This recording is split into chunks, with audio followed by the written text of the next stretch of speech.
Alrighty, so it's that time again, and that time being a old NASCAR season review.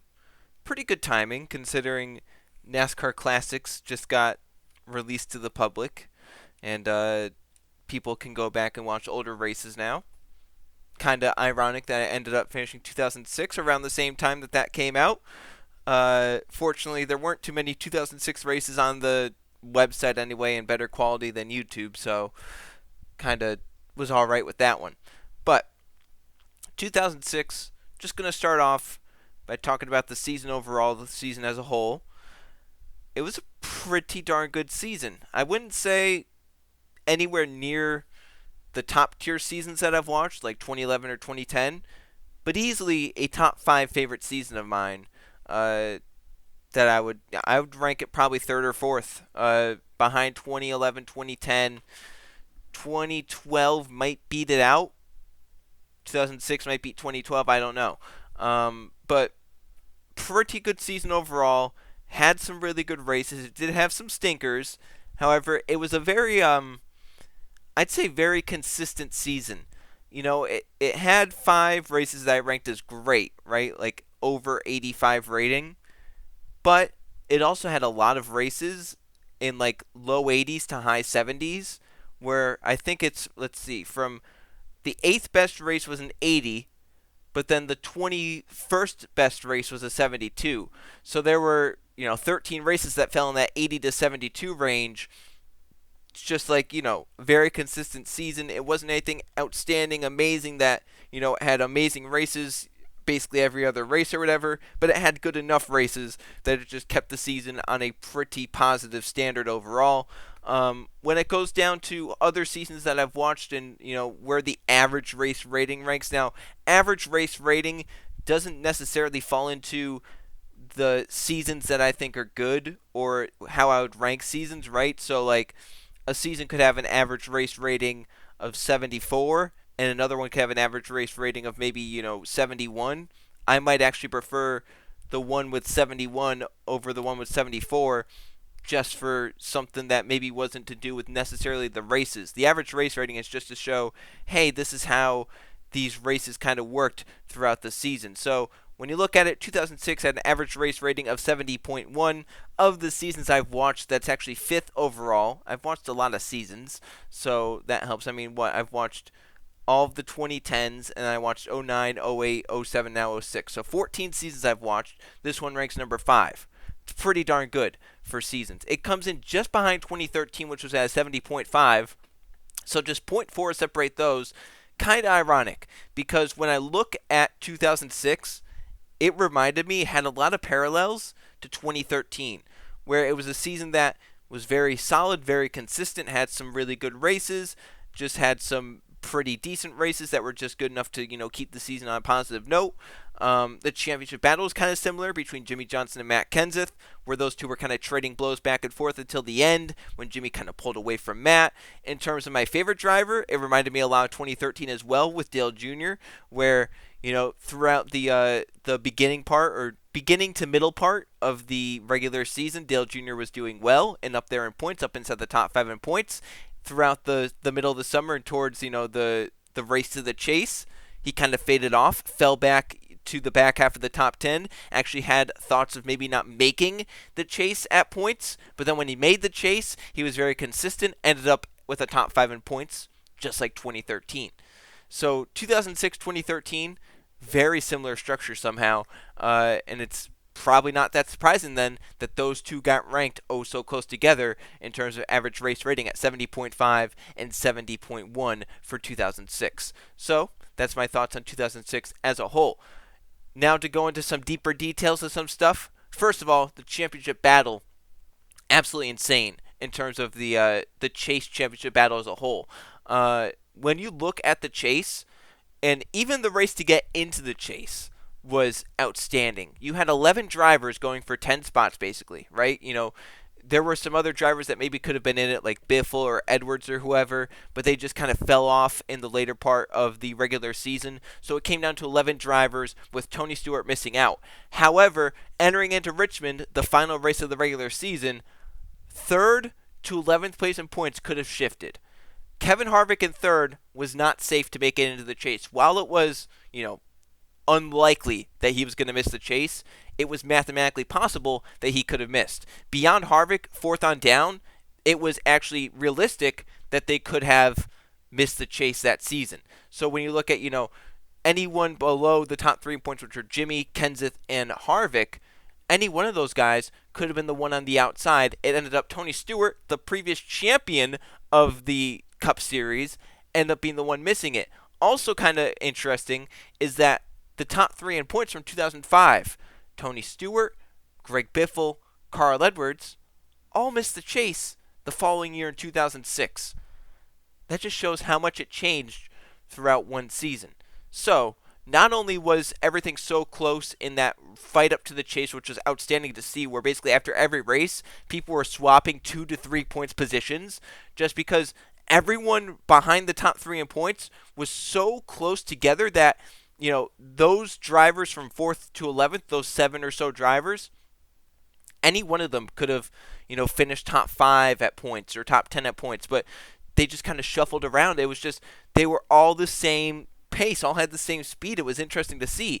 But then when we got to the chase, everyone was making mistakes. Everyone was kind of running at the same, speed and whatnot, that you could have made a case for any 10 of the chase drivers, really. The only one I'd say you couldn't was Kyle Busch, and that's because he had a lot more issues than some of the other drivers in the chase. Otherwise, I think every driver in the chase, you could have pinpointed a strength of theirs and said they're going to win the championship because of this reason right here. That's how the chase worked out.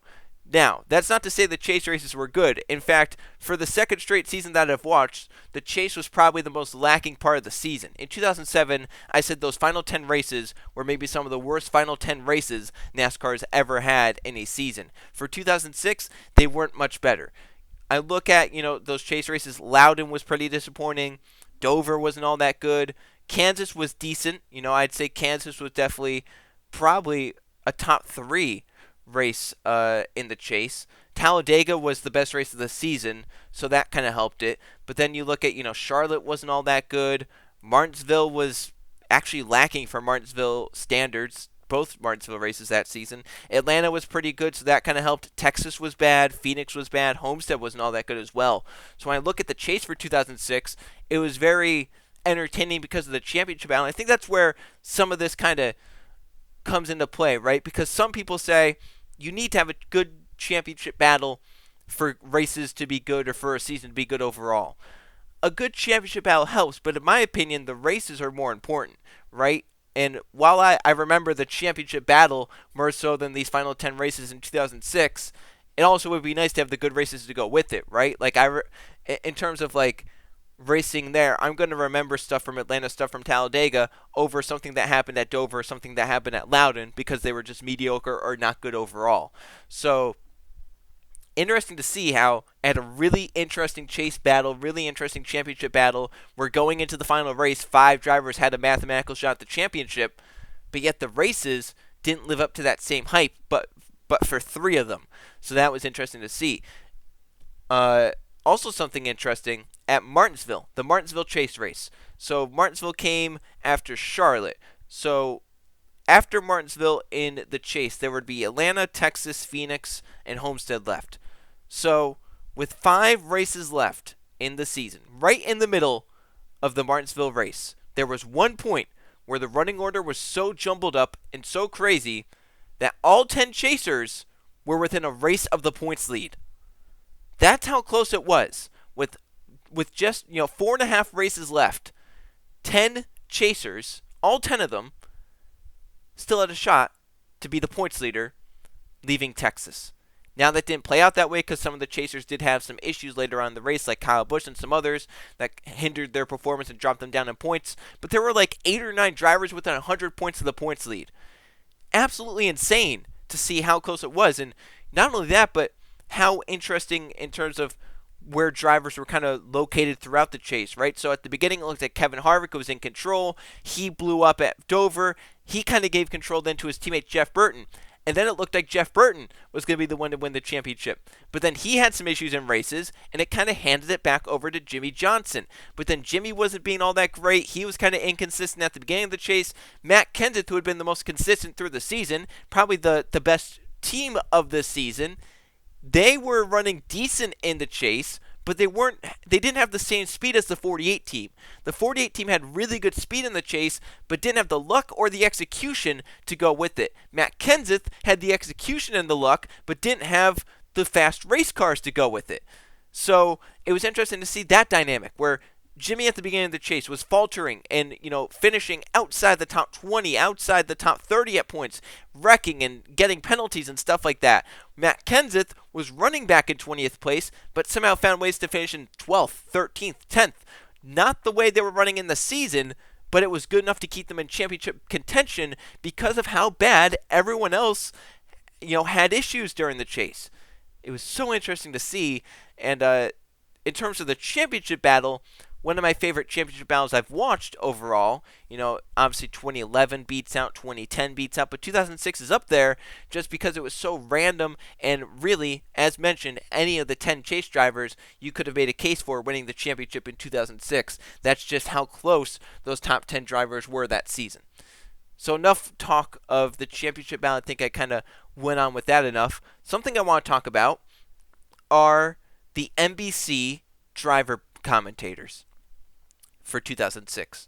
That being Benny Parsons and Wally Dallenbach. Everyone knows that probably one of the best booth combinations ever for NASCAR broadcasting was Alan Bestwick, Wally Dallenbach, and Benny Parsons in the booth. Chemistry was great. When Bill Weber took over as the lead commentator, it kind of fell off. However, Benny Parsons and Wally Dallenbach are one of the best duos of commentators in that booth that anyone could listen to for a race. Just the chemistry they had was great. They were both knowledgeable, and they both had the excitement that broadcasters need, right? Everyone talks about Benny Parsons being a great commentator, and rightfully so. He was an amazing commentator. He was energetic, enthusiastic. He was a kind man. Anyone that talks about him, they only have good stories. No one has a bad story about Benny Parsons. And he was just overall one of the best broadcasters that NASCAR had. A lot of people put Dale Jr.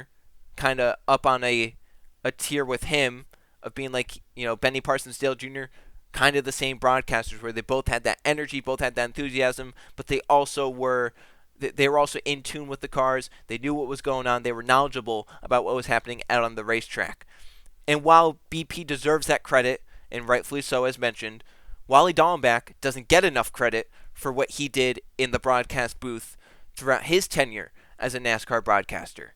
So he was obviously with the TNT era from 2007 to 2014. That, I think, kind of hurts. Not that he wasn't bad during the TNT era. It's just that TNT era was just not that great of a broadcast for some reason, and it just didn't work out. Wally was honestly the one that carried those broadcasts.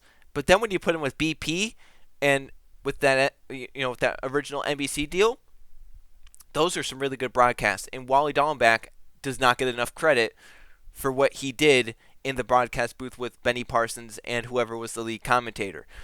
He had just as much enthusiasm as BP. He also had a lot of knowledge about the race cars, and he knew how to convey that knowledge as well. I think he knew how to convey that knowledge a little bit more than Benny Parsons, honestly. I think maybe BP hasn't beat with energy and enthusiasm, but Wally had pretty similar enthusiasm, but also had some really good knowledge. Not that BP wasn't knowledgeable, but Wally knew how to kind of speak that knowledge into a race broadcast so that a normal race fan would be able to understand it. Wally Dallenbach is a really, really good broadcaster, and it kind of makes me sad that when Fox picked him up after the TNT, after that TV contract stuff in 2014 to 2015 when they picked up Wally Dallenbach, kind of makes me disappointed they didn't use him as the driver broadcaster for the Xfinity Series, rather than Michael Waltrip. I feel like if they would have kept Michael in trucks and then put Wally in Xfinity, that could have really helped their Xfinity broadcast, because not only would you then have Adam Alexander and Wally Dallenbach together, which was what they were during the end of their TNT days, but then you'd have that Cup driver in with them as well. I think that would have been a really good combination. Unfortunately, we'll never know because they didn't do that. But yeah, that's just me to say that Wally Dallenbach deserves more praise for what he did in the broadcast booth. He was energetic. He was informative on the cars. He was entertaining. He cracked funny jokes at points. There was I think it was Chicagoland. A car spun or wrecked or was slow or something, and Bill Weber referred to him as the absolute wrong driver. I think he referred to, I forget who it was. He referred to them as Stacy Compton though, and BP corrected him, was like, nope, this driver. And then Bill was like, oh right, sorry. And then Wally was like, where'd that come from, Bill? Like he just kind of like he sounded genuinely confused about like where did you pull Stacy Compton from? And that was funny to see. Also, the end of the 2006 Atlanta Chase race where NBC completely swept away Tony Stewart winning the race. They were like, yep, Tony's going to win this one. Let's focus on this battle for third between Dale Jr. and Matt Kenseth because it's a really good battle. And not only BP, but Wally Dallenbach getting so enthusiastic. I'll probably play the clip of it with audio after I show the clip without audio, just because of how enthusiastic Wally and BP were, where, you know, Kenseth and Jr. get loose up the track at 3 and 4, and then they're drag race to the line, and Wally's like, Earnhardt, whenever Jr. beats Kenseth. That was just, you know, once again, that enthusiasm out of both drivers in that broadcast booth. They've already taken the white flag. If the caution was to come out, the race would be over. Kenseth trying to make a move on the 8 of Earnhardt. This is for third. Oh, Junior's getting loose. Instead of the 17, Kenseth's got loose. Got on the apron a little bit. Tony Stewart takes the checkered flag. Earnhardt. Just. That was close. And to stay on the talk of TV broadcasts, current day TV should bring back something like the race poll and the trivia question that older broadcasts have. There would be an easy way to get a sponsored segment that also has fan interaction, right? Back then, it was singular wireless, race question, or the Aflac trivia question. In my opinion, bring those back. You get a sponsored segment, right? So you can push a sponsor, but get the fans involved as well. With the race poll, cut a deal with NASCAR and say, we want an area on your website where once we say this race poll, they can go to NASCAR.com/whatever. And then they can vote on this poll, and after like however many laps, we'll put up the responses of these fans. It doesn't have to be anything about, how's our TV broadcast or whatever. Just something about whatever is happening in current day NASCAR, happening with the races, stuff like that, right? There's stuff about like, how should this have been handled, or how should this happen? Like, I think it was Phoenix or Homestead, one of those two. They had a race poll of like, should Cup drivers be limited in the amount of Busch races they can run? Just stuff like that. Once again, you get a sponsored segment out of the way, but you also get the fans involved. Even funnier with the trivia question, right? It's back in 2006. I don't need to be answering this. Whenever the trivia questions pop up, I'm thinking about what the answer might be. I'm like, what could this be? And I'll pause the video and be like, because I know they're going to show it pretty quickly. That's something that maybe if you want to bring a trivia question back, wait a few laps to show the answer to the question, right? Just be like, what's this? We'll come back to you in like 5 or 10 laps and come back with the answer to see if you got it right. So I would pause the video and be like, well, who could this be? This person. And then I'm thinking it through, and then I'm like, maybe I don't know. Click on it. Oh, yeah, it was that, of course. Like at Homestead, the trivia question was, who was the last driver to win the championship in the final race in the same season? And I paused the video, and I was like, once again, this is 2006. I went, oh, gosh. And I'm thinking back, and I'm like, that's when Gordon won at Atlanta at like 2 a.m. 2 a.m. when he won the championship in 1998. I was like, it has to be Gordon in 1998, which is funny because nowadays, if you had to ask that question in the championship race, it would be, who was the last champion driver not to win the final race? Because you have to go all the way back to 2013 and Jimmy Johnson to do that. But it's just fun getting those trivia questions and being like, well, what is the answer? And then you think about the answer, you see if you get it right or not. My opinion, bring that back. It's a good way to get fans invested into the broadcast. Oh, like if there's nothing happening on the track, put that up. Yeah, I think that's just how it should work. Now, moving on to a not so good part of 2006, and it's not 2006's fault. It's just that some races that I watched in 2006 aligned with that same track in 2023, and it didn't help my current view of current day NASCAR. So the first one was 2006 Atlanta. It aligned with summer Atlanta. Now, anyone who knows me would know I absolutely loathe Atlanta Superspeedway. I think it's stupid. I think it's awful. I think they took one of the best 1.5 mile tracks in terms of history and in terms of racing product that it put on for decades, right? It has decades of good racing behind it. It's not like it was a bad racetrack that had been around for a while, and I'm like, oh, well, they changed it away from what it should have been or what it's normally been. It had good races to go with it, right? If you just repaved it with an asphalt that wore out, I'd say within 4 to 5 years, you'd be putting on amazing racing at Atlanta. Because Atlanta, like every season I watch Atlanta, I go, this was a great race. Can't say that anymore. But, so yeah, the 2006 Golden Crown 500 aligned with current day summer Atlanta. I watched that Saturday morning of that weekend. And it was a really good race. I think I gave it an 85. The only reason I didn't give it anything higher, there were a lot of tire issues that ruined the flow of the race, broke up the green flag runs, and we didn't really have much green flag running because of that. So it was a good race. Tire issues kind of ruined it a little bit. That's just how I went with it. But it really hurt whenever, the Xfinity race was like the single file draft thing, stay in the draft, try and, keep up with the main pack, and I'm like, God, this sucks. I should have waited until Monday to watch Atlanta.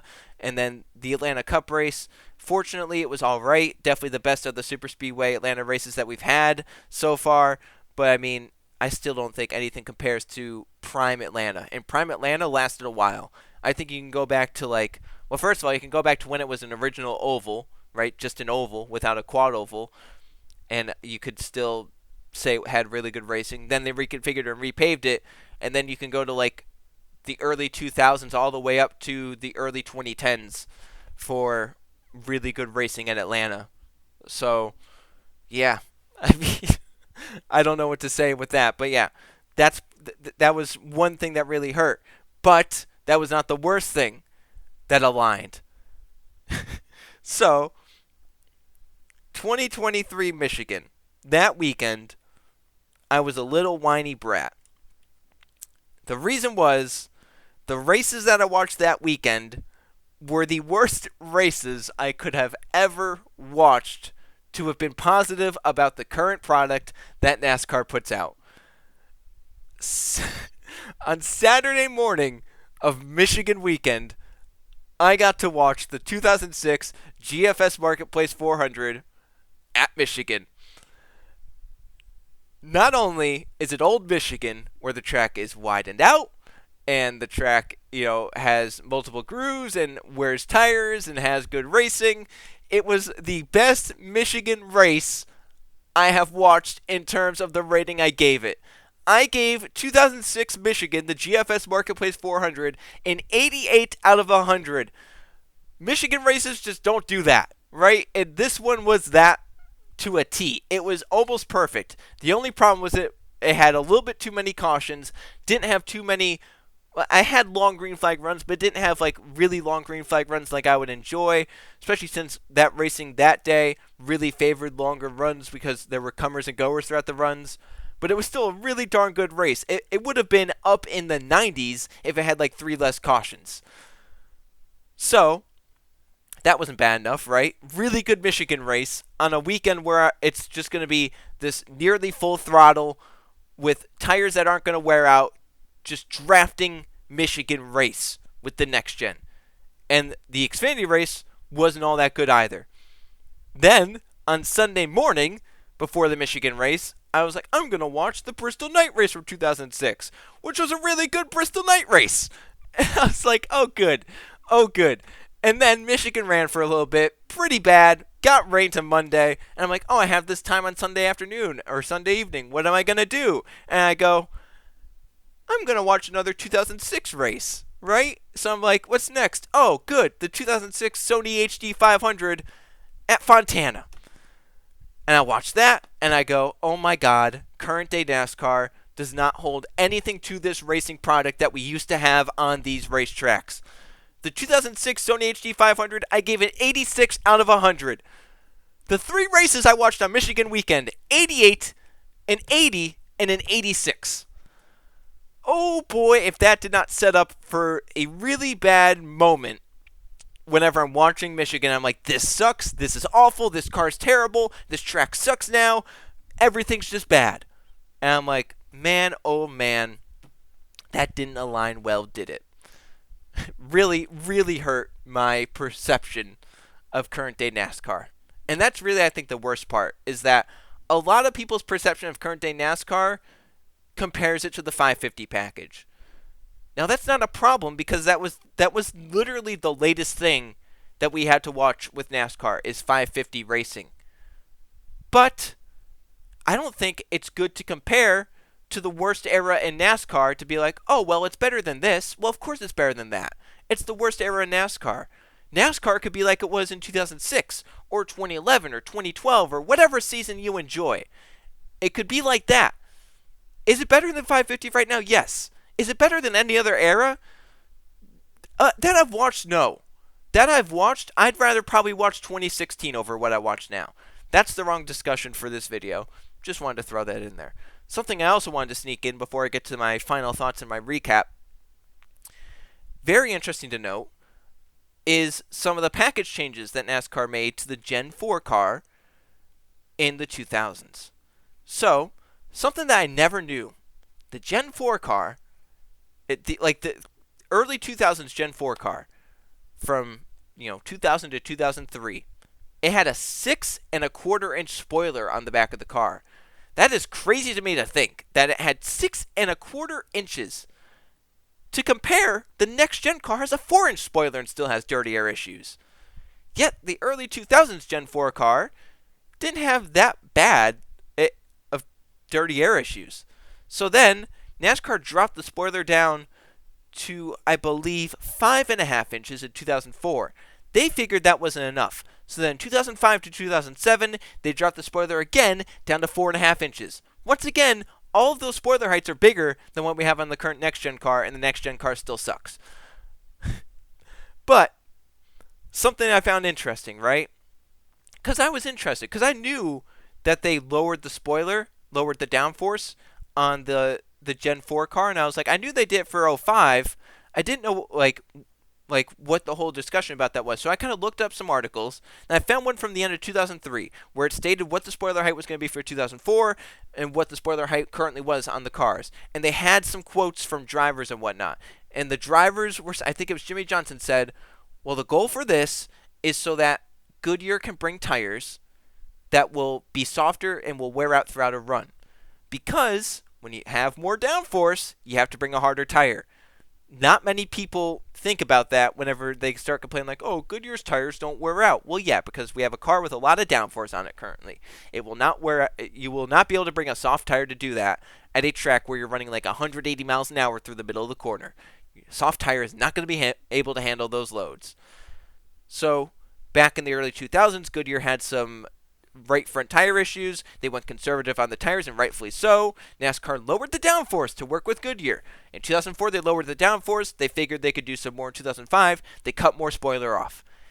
From like 2004, 2005, 2006, if you watch an old race and you watch the right old race, you will start hearing commentators and drivers talk about, it's crazy how these tracks have widened out over the past few years. Isn't it funny that lower downforce and a softer tire widens racetracks out naturally? They don't need to put PJ1, they don't need to put Raisin on the track. If you bring a low downforce car with a soft tire, it will lay rubber down, it will naturally widen the groove out. It's crazy how that works. Something that NASCAR has not learned, because when tracks are starting to widen out in 2016, 2017, 2018, they went to high downforce, low horsepower, which means a hard tire, which means the track stopped wearing out and we started PJ1-ing everything, which ruined the track aging, ruined the track progression, and kind of ruined the racing quality at those tracks. It's just funny how things sometimes come full circle. We still haven't learned from it, right? We learned in the early to mid 2000s, lower downforce means a softer tire, means better racing, means tire wear, means comers and goers, means the track widens out throughout the race. And it allows multiple grooves, and it allows for easy pass of cars in front. Now we have a very high downforce car with a huge grip patch on the tires, which means higher corner speeds, which means a harder tire needs to be brought, which means the tracks will not widen out naturally. They need to use Raisin and PJ1 to try and help that.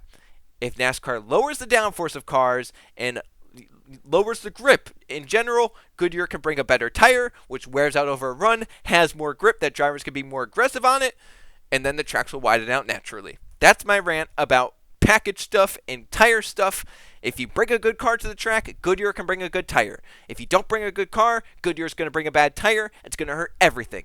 It's not a tire fault unless the car is good enough that the corner speeds are low enough, and then Goodyear still brings a hard tire. You could be like, well, why are you doing that?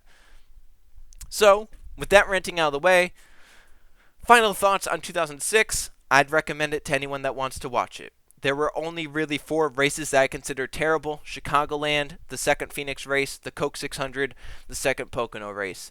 I'd say were really the worst races of the season. The first Richmond race was not all that great. The first Montana race was actually pretty bad, which surprised me. The Charlotte Chase race wasn't good. Texas Chase race wasn't good. Really, other than those ones, everything ranked above a 60. So, hard to go wrong with the race there. In terms of really good races, as mentioned, the 2006 Talladega Chase race, instant classic. Really funny, though, because when people were complaining about the next-gen car racing at super speedways and how it was a gridlock 2x2, I saw someone bring up on Twitter, or on X now, sorry, the that 2006 Talladega Chase race. They posted a screenshot of cars 2x2. Really funny to go and watch it because, yeah, they raced 2x2 at points during that race. There was a lot of 3 wide, too. A lot more 3 wide than I've ever seen in a next-gen race at a super speedway. Just funny how that works. You can easily pinpoint an area of a race that you can be like, well, look, it was bad back then, too. Yeah, it was. Not for all of it, though. Just how it works. Daytona 500 was a really good one. Had some driver tempers and whatnot. Driver tempers in 2006. That was another thing. Tony Stewart in the 500 angered both Jeff Gordon and Matt Kenseth. Tried to kill Matt Kenseth, it seemed like, after his famous Budweiser shootout interview where he said, we're going to kill somebody, someone else is going to die at Daytona or Talladega with how we're racing these things. So, yeah, that happened. And then Tony also got into it with Boyer at Pocono, which took out Edwards. And then Edwards, in retaliation for some reason, thought it'd be a great idea to spin Tony out on pit road while pit stops were happening. My opinion, that should have been like an instant suspension. NASCAR just parked him for a lap. I don't know if they gave him any points penalty. I don't think they did, but I would have suspended him for a race. That's uncalled for. There was also a point in the Talladega Chase race. Junior was being very aggressive. He had a really good car. He had a car that could easily get up to a driver's bumper and push. So he was doing that a lot during the day. He did it to Gordon a few times. Gordon got wrecked out, not by Junior's doing. After the crash in the garage, they interviewed Gordon. He was talking about the pushing and talked about how Dale Jr. was so aggressive with it. It was really funny then because in the Atlanta race, a few races later, Gordon was passing Jr. for the lead. Kind of cut him off a little bit. Jr. lifted to give him space, but then going down to turns 3 and 4, Jr. got right up behind him, just drove it into 3 and 4, right into basically the back of Gordon, loosened him up. He never touched him, but with air, loosened him up, got him up out of the groove, and Jr. took the lead back. That's another thing I miss that the next gen doesn't have, but once again, that's for a different video. Michigan was really good, as mentioned. Fontana was really good, both in the summer ones, I guess you could say. Michigan second one, Fontana second one. Even the first Michigan race was really good. It's very rare for me to have a range shortened race be good, but I gave it a 72 because if that race went the full distance, it'd be right up there with the second Michigan race as well. The first Talladega race was good too. That's the first ever worn out Talladega race I've watched in full in terms of this, kind of series. That was interesting to see as well. The second Daytona race was pretty cool where handling really came into play. Darlington was fun. It ended on like a 100-lap green flag run, and it came down between Gordon and Biffle by like a tenth of a second. That was cool to watch. So yeah, a lot of very solid races for 2006. Very happy I watched it. Very good season. Would recommend to watch some of those races from 2006 if you have time. Thanks for watching if you made it this far, and I'll catch you guys for the next one.